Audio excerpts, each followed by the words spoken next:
Oke, puji nama Tuhan. Ya, mari lihat kepada orang yang duduk di sebelahmu, katakan engkau luar biasa. Oke, dan saudaraku sekalian, pagi ini kembali saya akan melanjutkan khotbah saya yang dengan tema bagaimana kita bisa taat yang berkenan kepada Tuhan. Ya, jadi saudaraku sekalian, minggu lalu saya telah sampaikan poin yang pertama saya akan refleksi sedikit mengenai firman Tuhan minggu lalu. Saudaraku sekalian, ketika kita berbicara mengenai ketaatan, kita tahu bahwa ketaatan ini merupakan tema tahunan baru yang Tuhan berikan pada gereja kita, dan boleh dikata bahwa bulan ini, di awal bulan ini kita mulai melangkah di dalam tema tahun ini, yaitu ketaatan. Dan saudaraku sekalian, saya rindu saudara sungguh-sungguh belajar tentang ketaatan ini. Kenapa? Karena ada kuasa yang sangat besar, kuasa yang sangat luar biasa yang akan menyertai setiap langkah kaki kita ketika kita hidup di dalam ketaatan. Nah, saudaraku sekalian, oleh sebab itu saya rindu saudara benar-benar mempersiapkan hati saudara, mempersiapkan diri saudara untuk menerima pengajaran, untuk menerima kebenaran firman Tuhan tentang bagaimana hidup di dalam ketaatan. Nah, saudaraku sekalian, minggu lalu kita telah bicara bahwa ketaatan itu adalah hal yang sangat amat luar biasa yang ada di dalam kehidupan orang percaya. Saya katakan luar biasa karena kata ketaatan, tema ketaatan sebenarnya kalau kita renungkan baik-baik itu merupakan sebuah kata, sebuah tema yang penuh pergumulan. Amin saudaraku. Penuh pergumulan. Kenapa? Kalau kita pelajari dan ketika saudara terus pelajari dan saya akan terus mengajar banyak tentang ketaatan, saudara akan menemukan wow, ternyata ketika kita bicara obedience atau ketaatan, Tuhan itu menuntut kita taat 100%. Dan masalahnya adalah kita sulit untuk taat 100%. Susah kita taat 100%. Tidak mudah bagi kita untuk taat 100%. Oleh sebab itu ketika saya katakan ini kata, ini tema, itu penuh pergumulan dan ini merupakan sebuah kenyataan. Oleh sebab itu saudara akan menemukan kenyataannya ketika kita terus belajar tentang ketaatan. Banyak hal bisa kita pelajari tentang ketaatan ini. Amin saudaraku sekalian. Ketaatan itu berasal dari kata atau bahasa Yunani, yaitu hupakaye. Nah, dalam kata hupakaye ini, saudaraku sekalian, itu mengandung 3 hal. Yaitu ketaatan, kepatuhan, dan penyerahan. Dengan kata lain, ketika kita bicara mengenai ketaatan, ketika kita berbicara mengenai obedience, ketika kita berbicara tentang hupakaye, di dalamnya itu ada konten 3 hal. Kepatuhan, penyerahan, ketaatan itu sendiri. Dengan kata lain saudaraku sekalian, namanya konten, kita tidak boleh kurang satu hal. Saudara kalau beli jus orange dalam bentuk kemasan, saudara lihat di belakangnya, atau di boxnya, di kalengnya selalu ada konten. Ekstrak, jus ekstrak soda, atau mungkin gula, air, dan lain sebagainya. Saudaraku sekalian, contoh dalam satu kemasan orange juice ada 4 konten. Kita sebut mungkin bubuk orange, air, gula, atau konsentrat. Saudaraku sekalian, itu konten kalau kurang 1, gak jadi orange juice itu. Sama, ketika kita bicara tentang ketaatan, di dalamnya kontennya itu ketaatan, kepatuhan, penyerahan. Gak boleh kurang 1. Kalau kita sebut ketaatan, hupakai, di dalamnya itu tidak ada kepatuhan, itu bukan ketaatan. Pokoknya dalam hupakai, obedience atau ketaatan, tidak boleh tidak ada ketiga konten ini, ketiga kandungan ini, ketiga hal ini. Kalau kita mulai bayangkan, kita akan menemukan kesimpulan daripada kata hupakaye ini adalah saat Anda dan saya, kita mau berjalan di dalam ketaatan. Kita mau hidup di dalam ketaatan. Maka kesimpulannya adalah sama dengan tidak punya hak. Kita nggak punya hak selain melakukan, menjalani semua ya perintah dan yang telah diberikan dan ketetapan yang telah dibuat. Itu kesimpulan dari kata hupakaye. Jadi saudaraku sekalian, menyebut kata ketaatan itu mudah. Tetapi ketika kita mulai melihat lebih jauh, lebih dalam tentang ketaatan, tentang obedience, tentang hupakaye, kita akan menemukan, wow, ini hal yang sangat amat tidak mudah. Oleh sebab itu saudaraku sekalian, saya membuat sebuah definisi yang sederhana tentang ketaatan, tapi di dalamnya mengandung kenyataan kebenaran daripada ketaatan itu sendiri. Definisinya seperti ini. Ketaatan itu adalah ya melaksanakan semua perintah, arahan, dan aturan yang telah ditetapkan dengan tepat dan sesuai dengan penuh sukacita tanpa keberatan, tanpa bantahan, tanpa protes. Itu ketaatan. Ya. Melaksanakan semua perintah, aturan, arahan dengan tepat dan sesuai. Dengan sukacita dan tanpa keberatan, tanpa bantahan, tanpa protes. Contohnya sederhana saudaraku. Contohnya, saudaraku sekalian, ya, Anda duduk di belakang, ini contoh, tiba-tiba ya saya berkata, aduh di depan banyak tempat kosong, mari yang di belakang maju isi di depan. Saudaraku sekalian, ya, contoh Anda yang duduk di belakang, Anda naik, Anda maju, duduk di depan. Tetapi pada saat Anda maju sebenarnya dalam hati saudara itu keberatan. Nangkap. Kalau ada sedikit keberatan, maka itu bukan ketaatan. Anda maju, tapi Anda tidak taat. Di mata Tuhan, saudara tidak taat. Kenapa? Ada keberatan. Ini ketaatan. Oleh sebab itu, mengapa saya berkata bahwa ketaatan sebenarnya merupakan sebuah tema, sebuah kata yang merupakan sebuah pergumulan bagi kita sebagai orang Kristen. Karena kalau kita di hadapan Tuhan, kita berbicara taat kepada Tuhan, sederhana, simple statement, taat kepada Tuhan. Di sini taat yang Tuhan mau dari kita, ketaatan yang Tuhan inginkan dari kita, itu 100%. Nggak bisa 99,99999. Tetap nggak taat di mata Tuhan. Karena ketaatan yang Tuhan inginkan adalah 100%. Yang Tuhan mau ketaatan daripada kita adalah 100%. Itu yang Tuhan mau.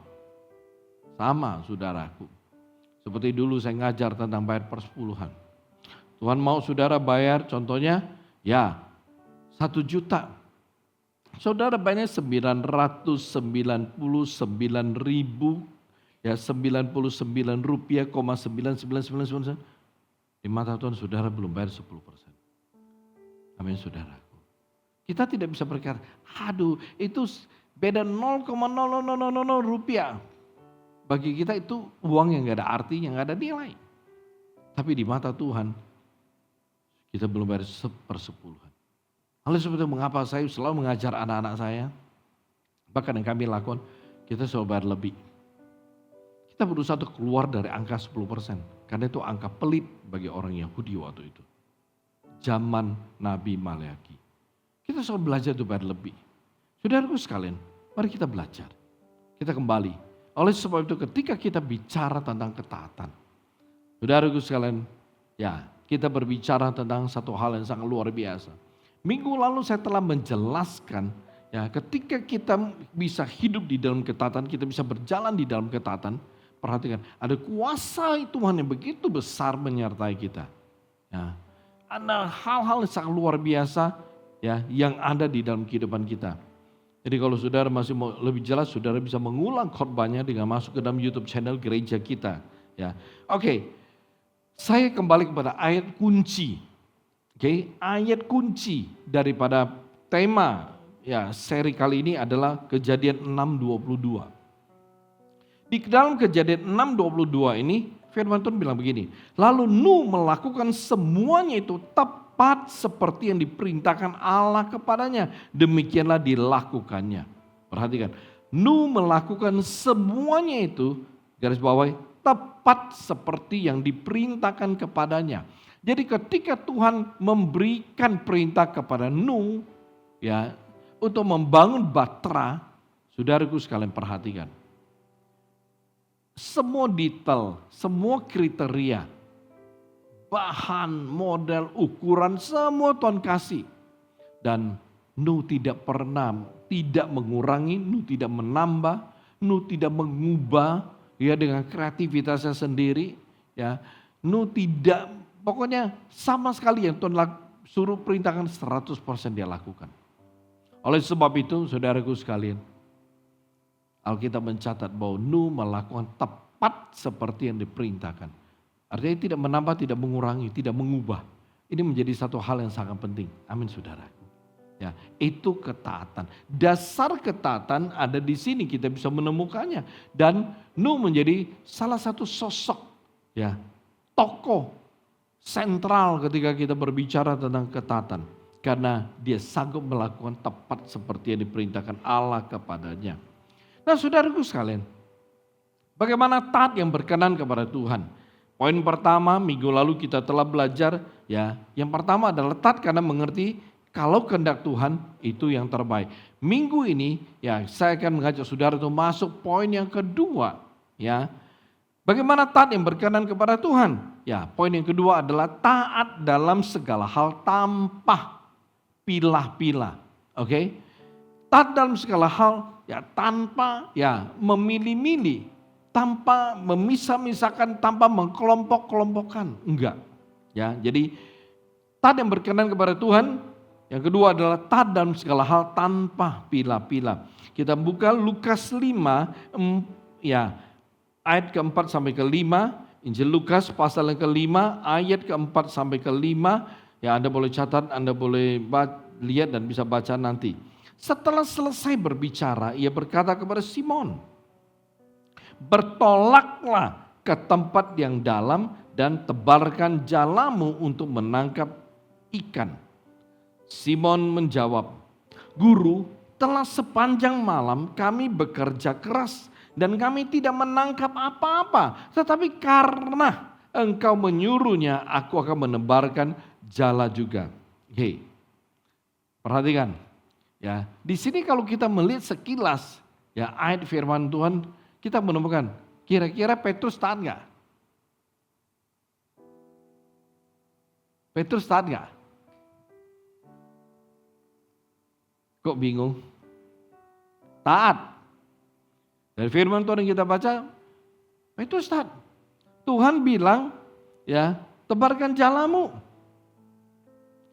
Simon jawab, telah sepanjang malam kami bekerja keras, kami tidak menangkap apa. Tapi karena Engkau menyuruhnya, aku akan menebarkan jala. Kalau dari Alkitab bahasa Indonesia kita temukan Petrus taat. Tapi saudaraku sekalian, saya mengajak saudara untuk melihat yang bahasa Inggris tapi versi King James. Oke? King James ya.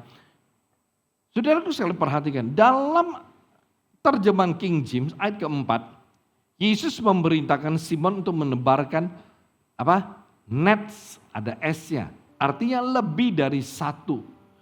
Yesus meminta Petrus menebarkan beberapa jala. Lebih dari satu. Ya. Petrus disuruh Tuhan Yesus itu mungkin menebarkan 2, menebarkan 3 jala. Ya. Oke? Tetapi apa yang Simon Petrus lakukan?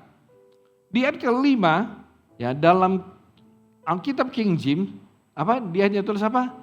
Net, nggak ada S-nya. Dia hanya menebarkan satu jala. Tuhan Yesus mau dia menebarkan beberapa jala. Tetapi Simon hanya tebarkan berapa jala? Satu. Akibatnya apa? Alkitab mencatat jala mereka koyak karena saking banyaknya ikan yang mereka dapat. Ada yang tahu berapa ekor ikan yang Petrus dapat waktu itu? Guru AK? Alkitab ada bilang, kalau tidak ada yang bisa jawab, PR. Kalau sudah ketemu berapa jumlahnya, nanti WhatsApp saya. Kita kasih voucher Kusuka. Saudaraku sekalian perhatikan, menarik. Alkitab berkata saking banyaknya ikan yang dia dapat, saya kasih clue 100 lebih ikan yang dia dapat. Ya, jalannya koyak. Waktu saya membaca ayat ini, saya merenung kembali. Saya menemukan begini. Wow.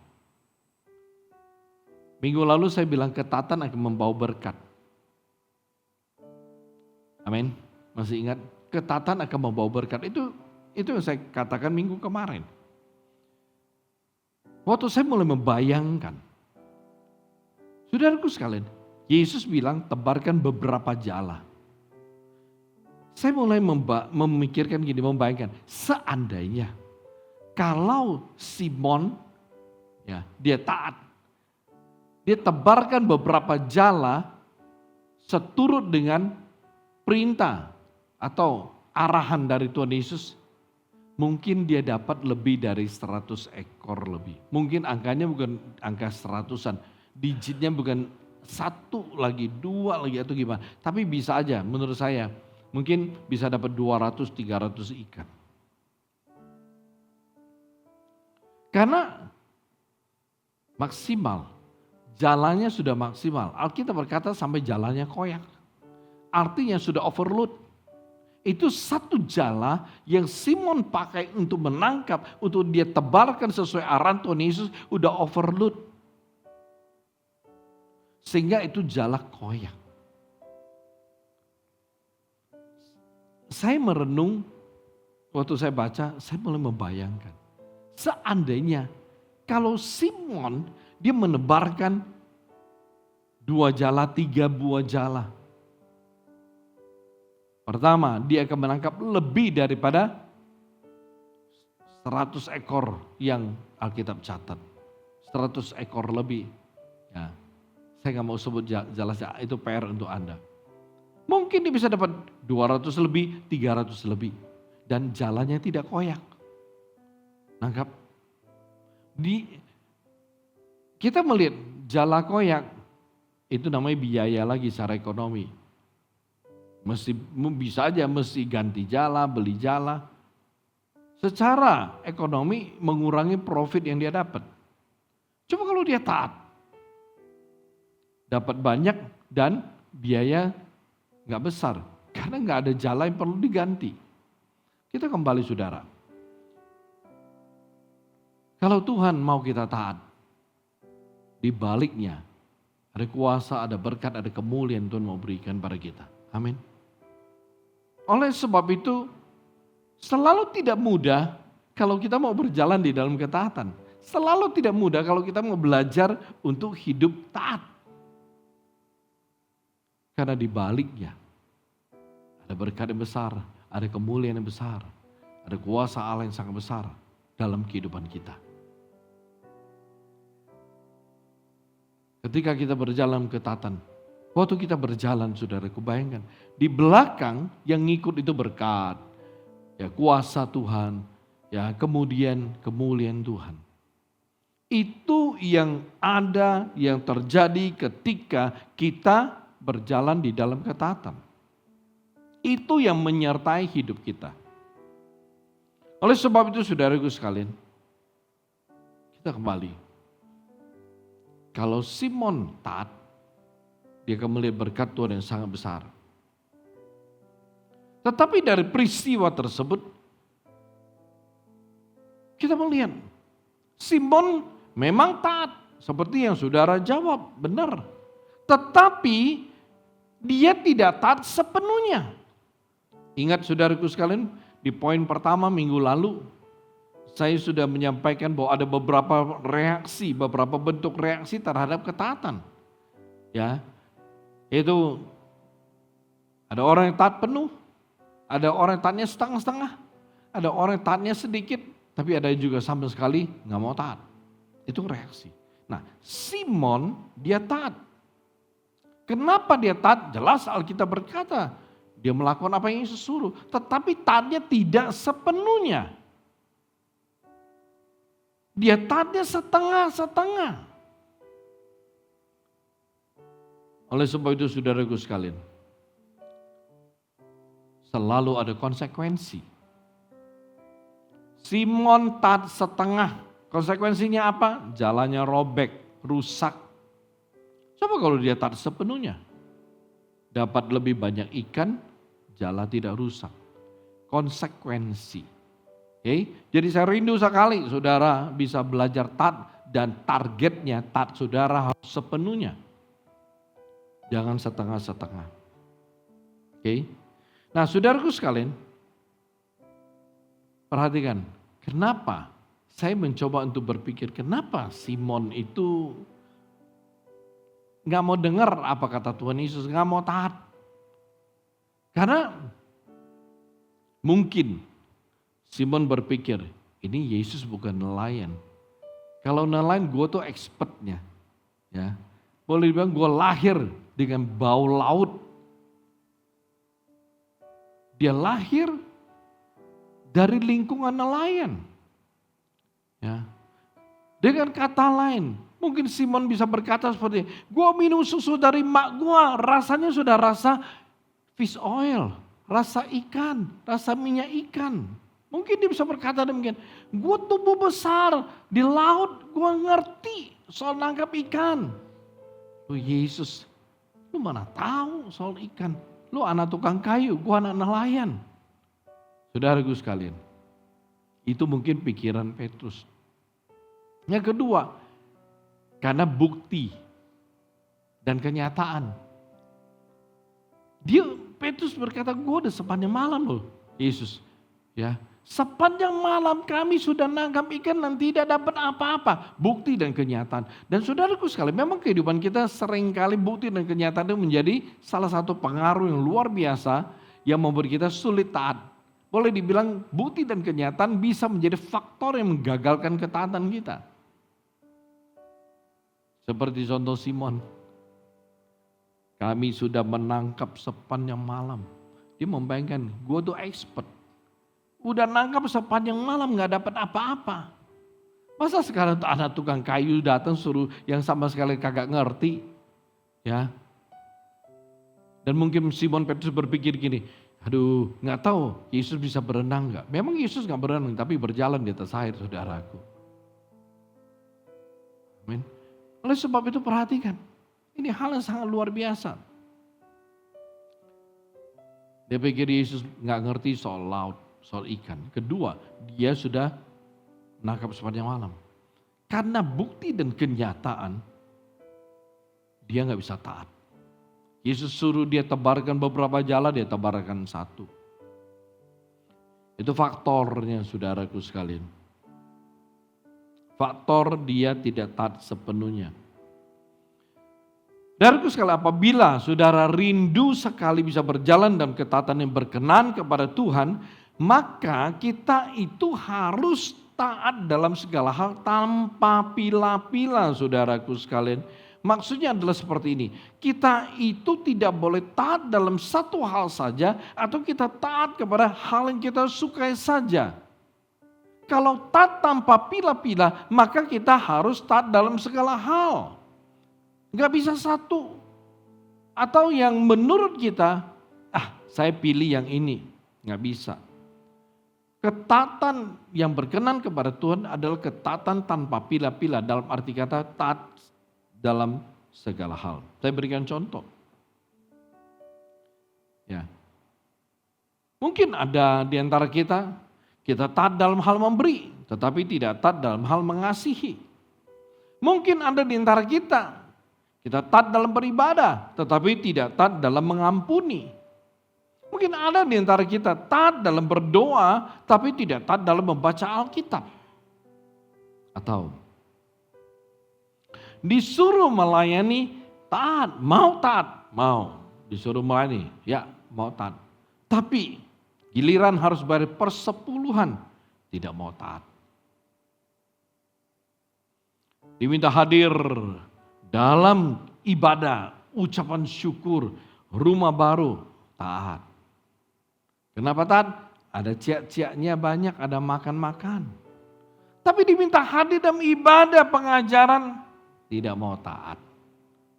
Mungkin dia berkata, aduh pengajaran, cuana, bokang tahu. Anggap. Saudaraku sekalian, taat dalam segala hal tanpa pila-pila itu merupakan ketaatan yang bersifat total. Ini adalah bentuk ketaatan yang berkenan kepada Tuhan. Ketaatan yang bersifat total, inilah adalah ketaatan yang Tuhan inginkan dari kita sebagai anak-anaknya. Itu ketika kita taat, kita nggak milih-milih. Nggak milih-milih. Ya, pokoknya yang Tuhan perintahkan atau yang diminta, diarahkan untuk saya lakukan, saya jalani. Itu ketaatan yang bersifat total. Jadi saudaraku sekalian, kalau kita mau hidup dalam ketaatan yang berkenan kepada Tuhan, maka kita harus taat dalam segala hal. Saudaraku sekalian, Nuh dia tidak berargumen sama Tuhan. Ketika Tuhan suruh dia buat batra di atas laut. Nuh tidak berkata, Tuhan buat di atas gunung. Enggak, saya enggak mau. Kalau Tuhan suruh saya buat batra di pinggir laut, di pinggir sungai yang besar, saya mau. Tapi kalau gunung, enggak mau. Enggak masuk akal Tuhan. Nuh tidak berargumen. Atau Tuhan suruh dia bawa binatang satu pasang. Lalu suruh dia siapkan makan untuk binatang tersebut dan keluarganya. Nuh tidak berargumen saudaraku. Nuh tidak berkata, aduh Tuhan. Kalau buat batra oke lah gue buat. Lalu suruh gue mulai. Ya, atur itu binatang untuk masuk ke tempat kandangnya masing-masing. Aduh saya gak mau dah. Repot. Coba kalau saya suruh singa masuk, kalau dia mau dengar saya. Coba kalau tuh singa ngamuk tiba-tiba, simceng boho gitu loh. Tiba-tiba bukan saya yang disikat. Saudaraku sekalian. Nuh tidak memilih apa yang dia mau lakukan, apa yang tidak mau dia lakukan. Dari awal ketika Tuhan mulai kasih dia detail. Buat batra pakai bahan apa, berapa hasta panjangnya, berapa hasta tingginya. Perhatikan, Nuh melakukan tepat seperti yang diperintahkan. Nuh tidak bilang, aduh Tuhan 50 hasta, udah 30 aja dah. Kalau 30 gue mau kerjain, kalau 50 gak bisa. Nuh taat 100%. Pokoknya disuruh apapun dia tidak pilih-pilih, dia tidak milih-milih. Oh ini gue mau taat, itu gue gak mau taat. Ini gue mau kerjain, itu gue gak mau kerjain. Enggak. Apapun yang disuruh dia kerjakan total sepenuhnya. Saudaraku sekalian. Ketika kita ada retreat, ada camp, ada sidang sinode, ada HUT Jakarta. Senin lalu berangkat dari Selasa sampai Jumat malam. Itu full.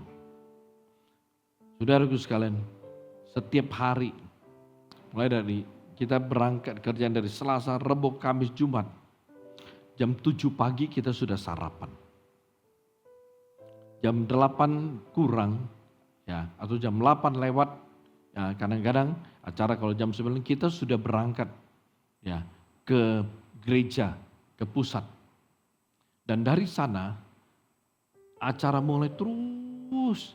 Dan setiap malam rata-rata jam 12 malam kita sampai hotel.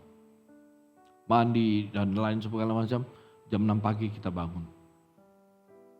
Khusus yang retreat. Dari pagi mulai sesi sampai malam. Ya. Satu sesi ada 2-3 kali lawatan Tuhan. Lawatannya ada yang pelepasan dan lain sebagainya.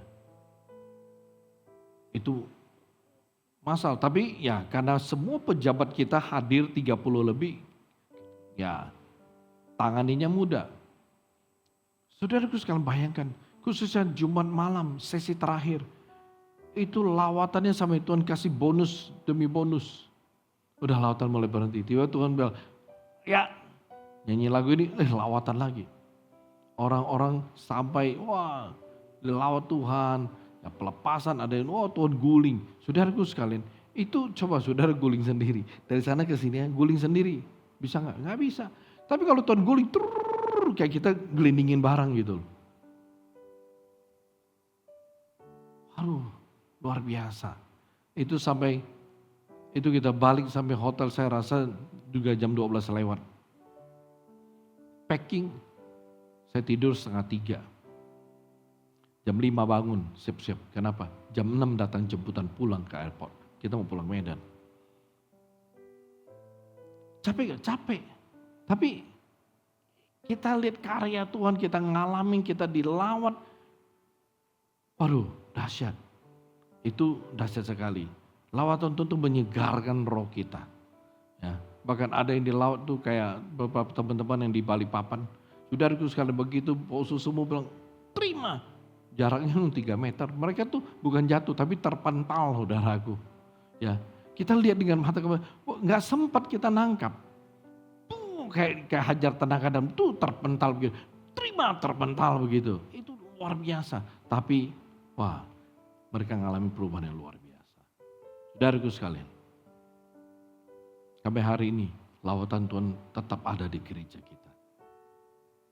Mungkin banyak gereja lawatan Tuhan itu berhenti, tapi gereja kita tidak pernah berhenti sampai hari ini. Roh sukacita, holy laughter itu terus terjadi. Orang begitu lawat mereka tertawa, ya roh sukacita memenuhi mereka dan itu luar biasa. Saudaraku sekalian, ketika bicara tentang ketaatan full sesi, semua hamba Tuhan kita bicara, kita dikasih tugas masing-masing satu sesi untuk ngajar tentang ketaatan. Dan saudaraku sekalian, dalam retreat tiba-tiba Tuhan mengingatkan saya. Ketika saya dipanggil ke kantor, itu saya udah full time. Saya full time, ya. Dan saya juga merasa sangat terlambat kalau saya full time. Kenapa? Saya meninggalkan usaha pekerjaan, karir saya semuanya saya lepasin untuk masuk full time menjadi gereja sekitar umur 26. 26 tahun. Dan begitu saya udah full time saya merasa, wow, saya sangat menyesal. Kenapa tidak dari dulu-dulu? Saya meresponi panggilan Tuhan. Setelah 2 tahun melayani, saya full time, umur 28 tahun, Tuhan berikan saya pasangan. Ya, kita dipertemukan di gereja di Jakarta, di ladang pelayanan, ya orang Medan. Ya, dipertemukan dengan orang Medan, lalu kita menikah di Jakarta. Saudaraku sekalian, begitu menikah bulan Mei, lalu tidak berapa lama, saya dipanggil ke kantor. Waktu itu bosku bilang gini, Nick, kami sudah doa. Ya, kami sudah doa dan kami merasa, waktu itu cabang Medan baru dimulai. Cabang Medan baru KKR. Dan dia bilang, itu sudah berjalan kayaknya kurang lebih ada beberapa bulan.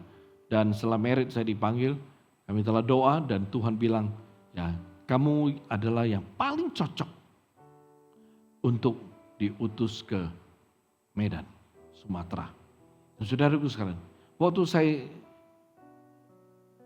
dipanggil dan dikasih tahu begitu, saya yang menjawab satu kata, dan itu jawaban yang tidak pernah saya lupakan. Saya bilang, ya bosku, saya siap, saya ikut aja. Tapi bosku bilang begini, enggak, walaupun kami sudah doa, kamu doa. Kamu doa. Saya kasih waktu 1 bulan kamu berdoa. Dan saya berdoa saudaraku setiap hari, setiap malam saya berdoa. Saya tanya Tuhan. Lalu minggu ketiga, Bosu bilang saya juga akan doa kembali ya untuk memastikan. Minggu ketiga saya datang cari Bosu di office. Saya bilang Bosu, saya sudah doa dan saya sudah dapat konfirmasi dari Tuhan. Bosu langsung bilang, ya saya sudah tahu. Saya percaya satu hal adalah sebelum Tuhan kasih tahu saya, Tuhan pasti kasih tahu kepada gembala. Dia bilang, ya saya sudah tahu. Oke, saudaraku sekalian. Dalam waktu 1 bulan lebih menjelang 2 bulan, saya di training tentang Medan saudaraku. Budaya Medan, karakter orang Medan, semua tentang itu. Saudaraku, dalam 2 bulan saya dikasih waktu persiapan juga sambil training. Pengetahuan tentang Medan, semua tentang Medan. Ya, saya juga disuruh mulai mempersiapkan semua packingan saya, baju, semua barang-barang saya. Dan itu luar biasa. Banyak cerita lucu ketika saya persiapan packing Tuhan.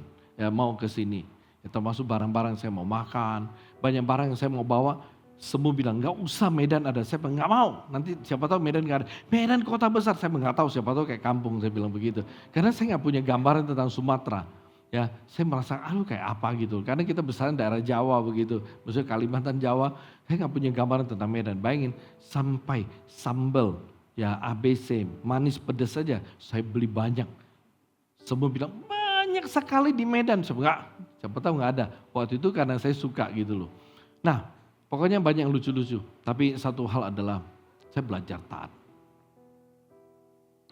Saya ingat dan saya gak pernah lupakan ketika Bosu berkata, Nick, kalau saya tumbuh besar di Jakarta, keluarga, adik-adik, semua, maksudnya tante, pokoknya teman-teman semua ada di Jakarta saudaraku.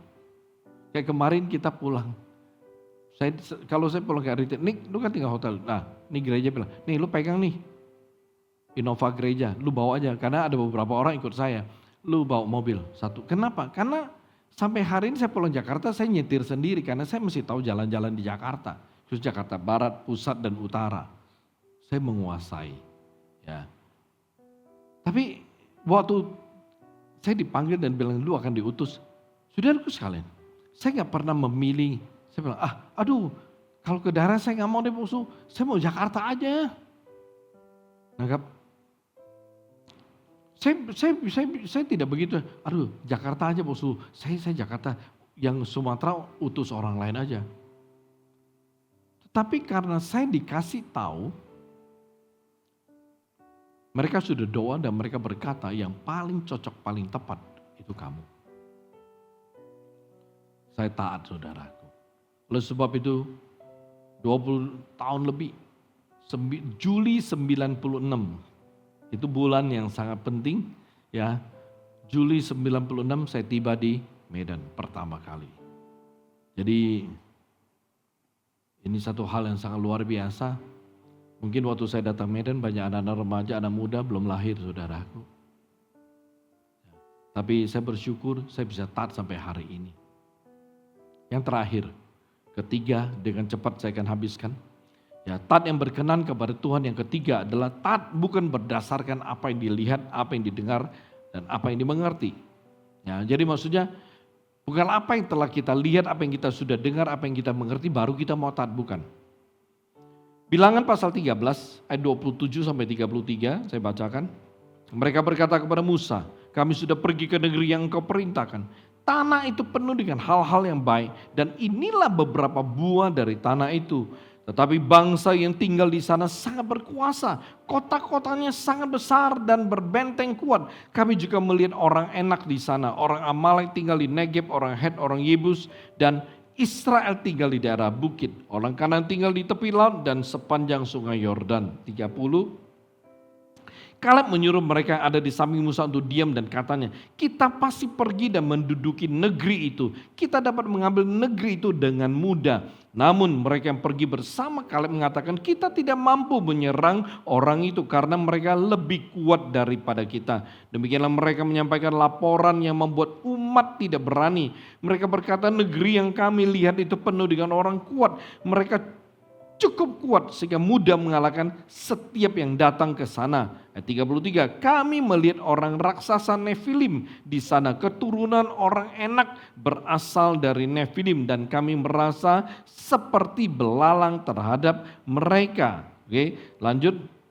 Bilangan 14, satu pasal kemudian. Bilangan pasal 14 ayat 6 sampai 9. Yosua anak Nun dan Kaleb anak Yefune, dua di antara mata-mata itu merobek pakaian mereka, tanda berduka cita dan berkata kepada segenap umat Israel, negeri yang kami lalui itu diintai itu adalah luar biasa baiknya. Negeri itu penuh dengan hal-hal yang baik dan jika Tuhan berkenan kepada kita, Ia akan memimpin kita memasuki negeri itu dan Dia memberikannya kepada kita. Janganlah melawan Tuhan dan jangan takut terhadap orang-orang yang tinggal di negeri itu. Sebab dengan mudah kita akan mengalahkan mereka. Yang melindungi mereka sudah meninggalkan mereka dan Tuhan menyertai kita. Jadi janganlah takut. Saudaraku sekalian, perhatikan. Ketika kita berbicara mengenai ketaatan yang berkenan kepada Tuhan, ini bukan ketaatan yang dibangun berdasarkan pendapat dan perkataan orang lain, bukan. Ya, juga bukan berdasarkan apa yang kita lihat, apa yang kita dengar dan apa yang kita mengerti baru kita mau taat. Jadi dengan kata lain seperti ini, saya mau taat kalau saya sudah lihat. Oh begini ya. Saya mau taat kalau saya sudah dengar, orang bilang begini. Saya mau taat kalau aku udah mengerti, ternyata cara kerjanya seperti ini. Ternyata seperti ini. Saudaraku sekalian, ya, taat yang berkenan kepada Tuhan adalah kita percaya penuh kepada apa kata Tuhan, kita percaya penuh kepada apa rancangan Tuhan dalam kehidupan kita. Jadi bukan percaya, bukan taat dulu kalau udah kita lihat, udah kita dengar, udah kita mengerti, baru mau taat. Itu bukan ketaatan yang berkenan kepada Tuhan. Ketaatan yang berkenan kepada Tuhan adalah begitu kita dengar, ya begitu perintah itu datang, begitu arahan itu datang, kita langsung taat. Itu baru ketaatan yang berkenan kepada Tuhan. Saudaraku sekalian, perhatikan. Bangsa Israel sudah tahu. Sebenarnya hal ini disampaikan turun-temurun sejak Abraham terima janji dari Tuhan. Tuhan suruh Abraham pergi, tinggalkan kampung halamannya dan berkata, aku akan memberikan sebuah negeri kepadamu. Dan itu terus turun. Sampai kemudian Musa menyampaikan kepada bangsa Israel akan perjanjian Tuhan dengan mereka. Itu Tuhan akan memberikan mereka sebuah tanah perjanjian. Ya, itu tanah itu Tuhan memang janjikan mau diberikan pada mereka dan menjadi tempat tinggal mereka. Tanah yang diberkati. Dan itu terus disampaikan. Kenapa terus disampaikan? Iman timbul dari pendengaran. Ya, jadi mereka harus tetap percaya kepada apa yang telah Tuhan katakan. Jadi perjanjian itu terus diberikan pada mereka.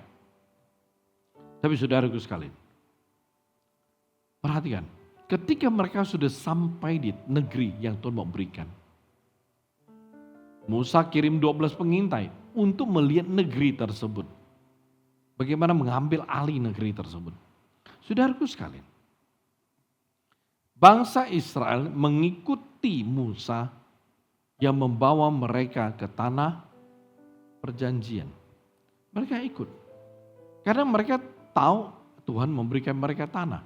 Mereka taat ikut Musa karena mereka tahu bahwa Tuhan memberikan janji kepada mereka dan Tuhan mengingatkan mereka melalui Musa. Tapi saudaraku sekalian, ketika tanah yang dijanjikan Tuhan di depan mereka, ketika mereka tinggal melangkah masuk, apa yang terjadi? Terjadi pemberontakan di antara Israel. Orang-orang Israel berontak, mereka gak mau masuk. Kenapa? Karena apa yang mereka dengar, apa yang mereka lihat, apa yang mereka mengerti adalah kalau kita masuk tanah Kanaan sama seperti kita menyerahkan nyawa kita. Lawan kita itu gak mudah. Postur tubuh mereka tuh kayak raksasa. Saudaraku sekalian, yang awalnya ngikut Musa sampai di tepi sungai Yordan, tinggal melangkah masuk, tinggal nyebrang. Ketaatan mereka tiba-tiba berubah. Begitu benar 10 pengintai mengatakan apa yang mereka lihat, apa yang mereka dengar, apa yang mereka mengerti. Ketaatan bangsa Israel langsung berubah menjadi pemberontakan. Tapi saudaraku sekalian, perhatikan, ini yang Tuhan tidak mau. Ini yang Tuhan tidak mau. Ketaatan yang berkenan kepada Tuhan itu bukan ketaatan ya yang memakai pengertian sendiri. Bukan memakai pengertian sendiri. 10 pengintai tidak mau taat. Karena apa yang mereka lihat, apa yang mereka mengerti. Dan ketika mereka menyampaikannya kepada bangsa Israel juga berubah ketaatan mereka. Hanya 2 pengintai yang mau taat, Musa sama Kaleb. Mereka berdua tetap mau taat kepada apa yang Tuhan telah katakan. Apa yang pemimpin-pemimpin, apa yang leluhur mereka katakan. Hanya mereka berdua yang mau taat. Dan mereka sama sekali tidak dipengaruhi dan terpengaruh oleh 10 pengintai yang lain. Saya berikan contoh. Oke. Kita ambil yang paling mudah, yang beberapa minggu ini saya ada pakai contoh. Saudaraku sekalian, Alkitab bilang, lalu saudara dengar khotbah bahwa ya, seorang percaya Tuhan mau kita membayar persepuluhan kita, membawa persepuluhan kita pada Tuhan. Dan Alkitab berkata bahwa kalau kita membawa persepuluhan kita, Tuhan buka tingkap langit dan lain sebagainya. Kita dengar, mungkin kita udah sering kali dengar. Tapi kita tidak melakukannya. Kita nggak taat, kita nggak bayar. Suatu hari, habis gereja ngumpul-ngumpul di bawah. Ya, bertepatan ngobrol-ngobrol, tiba-tiba saudara dengar, Pak Kusoto bilang, kau bayar perpuluhan luar biasa. Saya mulai berkat Tuhan. Lalu dengar, saudara Hasan juga cerita, benar loh. Waktu gue belajar, gue setia bayar perpuluhan, saya mulai Tuhan campur tangan dalam kehidupan saya. Begitu, Johan juga bilang gini, bayar perpuluhan, benar, saya mulai Tuhan buka jalan. Satu persatu Tuhan buka jalan. Saudaraku sekalian, saudara dengar mereka bertiga ngomong tentang perpuluhan. Saudara dengar, saudara lihat, kehidupan mereka. Lalu saudara mengerti, benar, ada buktinya, kenyataan. Mereka bertiga bilang bayar perpuluhan, ternyata benar-benar mereka melihat kuasa Tuhan, kuasa berkat. Aku mau bayar deh, aku mau taat. Nangkap mana? Saudara taat. Tetapi yang Tuhan mau bukan apa yang telah saudara dengar, saudara lihat.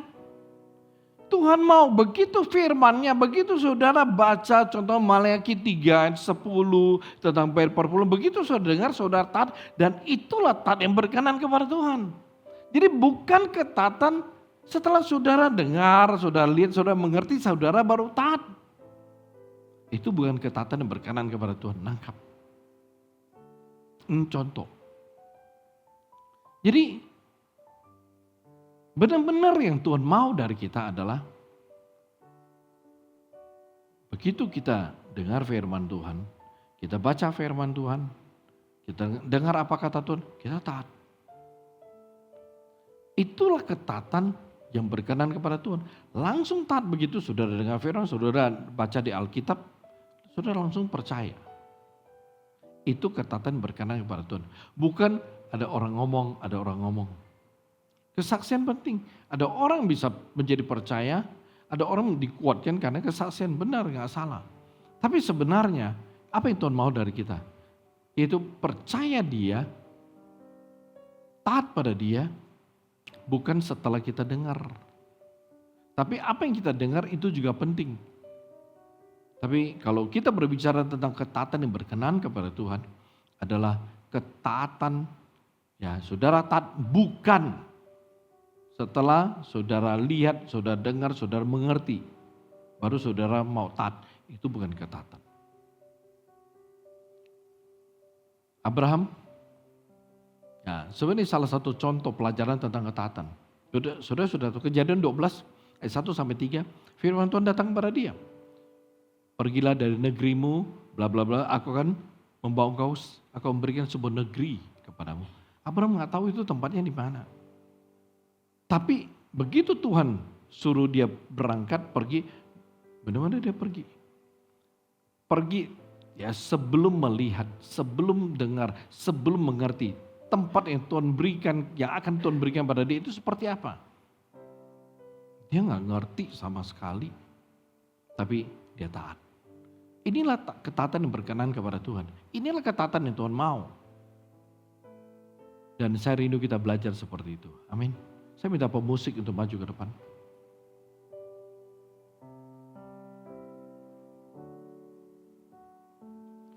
Mari saudaraku sekalian, saat ini kita tenangkan diri kita di hadapan Tuhan. Kita datang kepada Tuhan dengan hati yang sungguh-sungguh. Rindu untuk mengerti. Rindu untuk masuk dalam pimpinan, dalam zaman, dalam lawatan ketaatan.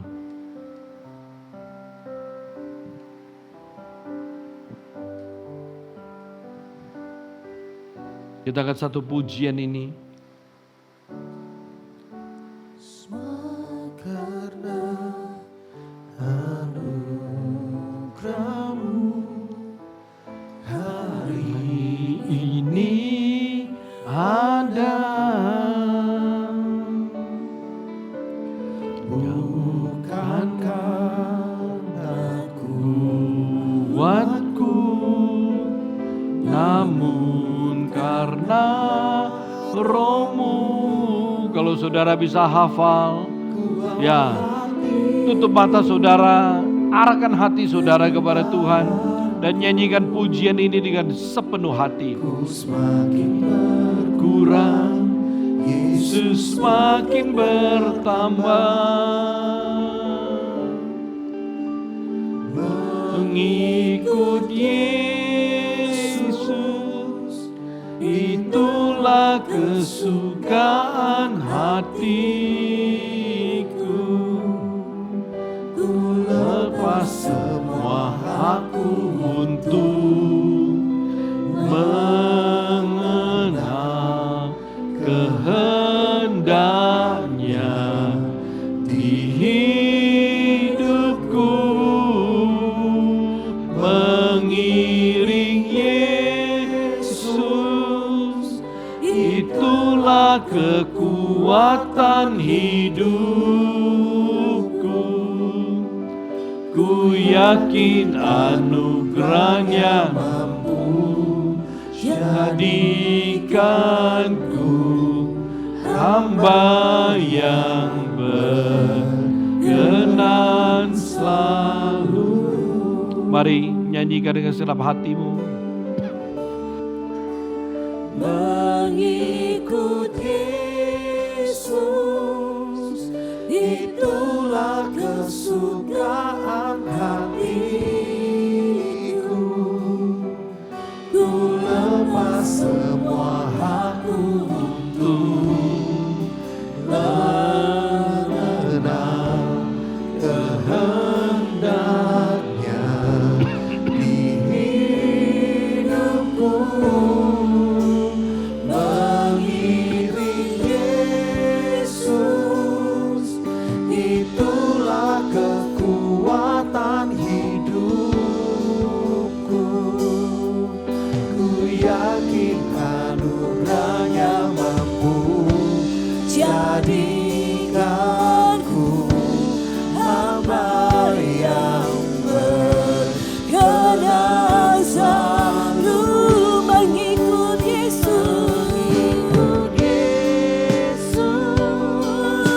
itulah kesukaan hatiku. Ku lepas semua hakku untuk mengenal kehendaknya di hidupku. Mengiring Yesus, itulah kekuatan hidupku. Ku yakin anugerahnya mampu jadikanku hamba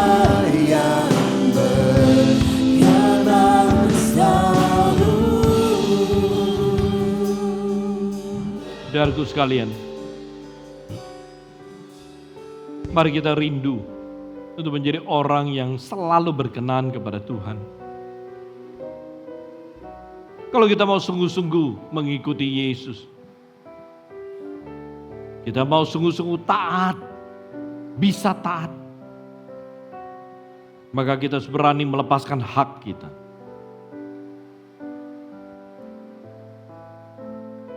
Melepaskan hak kita untuk menjadi seorang hamba yang mau taat, agar hidup kita bisa berkenan kepada Dia.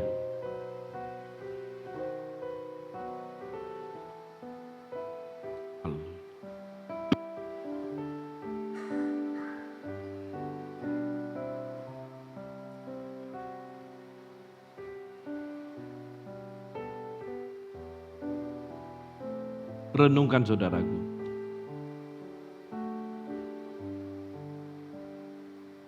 Tuhan Yesus hamba berdoa, menyerahkan setiap anak-anak-Mu yang telah mendengarkan firman-Mu, dan bagaimana taat yang berkenan kepadamu. Tuhan hamba berdoa rindu, Kau memimpin, menuntun mereka satu persatu, sehingga mereka bisa sungguh-sungguh berjalan dalam sebuah hidup yang taat, dan ketaatan mereka itu berkenan kepadamu. Tuhan ajar kami, agar kami boleh sungguh-sungguh mengerti. Kami bisa taat kepadamu 100%. Kami bisa taat karena kami tahu, kami mengerti bahwa kehendak Tuhan selalu yang terbaik. Kami mau taat tanpa pilah-pilah. Dan kami mau taat bukan apa yang telah kami dengar, kami lihat, kami mengerti dulu, baru kami mau taat. Tapi kami mau langsung bisa taat dan taat total ketika firman-Mu datang dalam kehidupan kami. Kenapa berdoa Engkau berkati firman-Mu, Kau sempurnakan itu di dalam diri hidup setiap anak-anak-Mu, sehingga menjadi kekuatan bagi mereka untuk terus bertumbuh, semakin mengenal-Mu, semakin mengerti kehendak-Mu dalam hidup mereka, dan semakin setia berjalan dalam ketaatan. Berkati setiap mereka. Mulia bagi nama-Mu, dalam nama Yesus Tuhan kami berdoa, bersyukur untuk firman-Mu. Haleluya, haleluya, amin, amin.